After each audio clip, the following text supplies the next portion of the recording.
In Vampire the Masquerade Bloodlines 2, as an elder vampire in Seattle, you will find yourself politicking in the courts, hunting for blood on the neon-lit streets, and hanging ominously from the snowy rooftops. But sometimes you will also get into combat. As an elder, you have a wide arsenal of tricks you can use against your opponents. Welcome to our combat guide to Vampire the Masquerade Bloodlines 2, with 10 best tips on how to beat your enemies. Tip 1.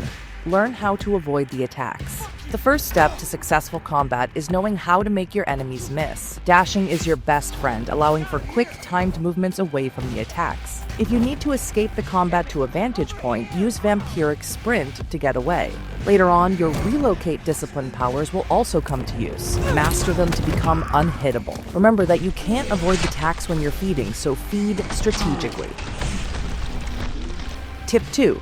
Learn the full array of your melee attacks. Your main attack is the light attack. It differs depending on your clan. For example, with Banu Hakim's attack being faster and Tremir's having more range. Strong attack is useful to break your enemy's guard. Dashing into your enemy's strike as it hits leaves them open for a counterattack. Dashing in various directions followed with a light attack causes a kick, which differs depending on the direction. Kicks push your enemies away. If you want to pull your enemies closer, that's where telekinesis comes in. You can't pull enemies who are actively resisting, but anyone else is a free piece to drag around or grab for a quick feed.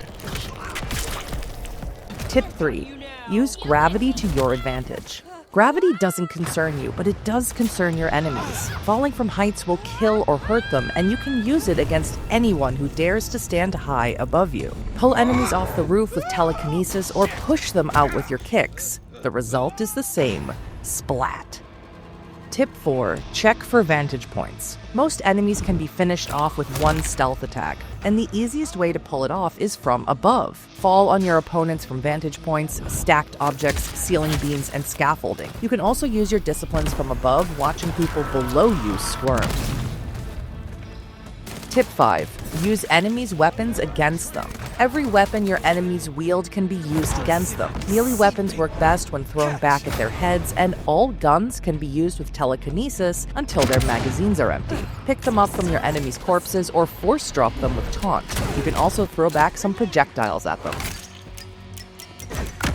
Tip 6. Check for items lying around. You can pick up a variety of items directly from the ground. Use heightened senses to see them highlighted around you. Small ones work best as distractors. Throw them where you want to make a sound and lead an enemy away from the group. Some items do good damage while thrown at enemies. Look for something sharp or heavy, and others may even explode. Fire extinguishers are an elder's best friend.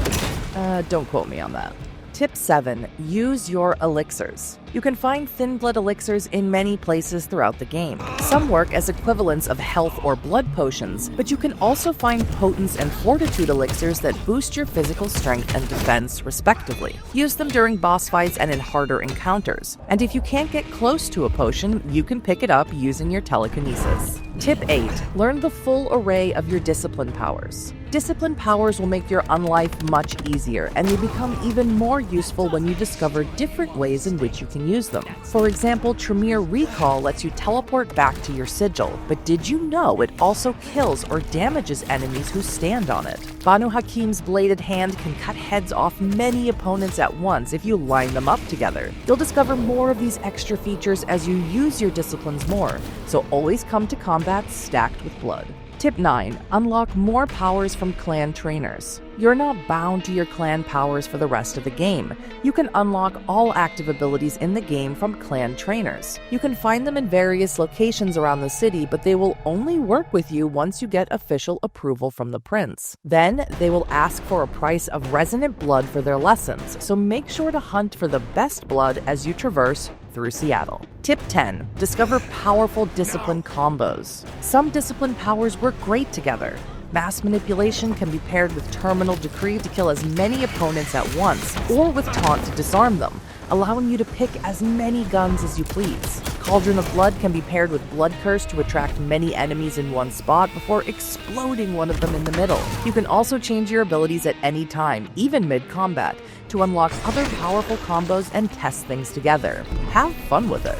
Here's an extra tip. You can grow your health bar by collecting the marks painted with your blood hidden around the city. Use heightened senses and pay attention to the reactive crosshair to find them. Gain more experience by laying down the law as a sheriff to stray kindred haunting the rooftops of Seattle. Remember, you can use gravity to your advantage. Heal with feeding, which is best done when you separate one enemy away from the others. Remember to drink from regular citizens in between. If you want to focus on the story alone, consider casual mode, which will make every combat a breeze. Don't forget these tips, and we will see you in Seattle, kindred.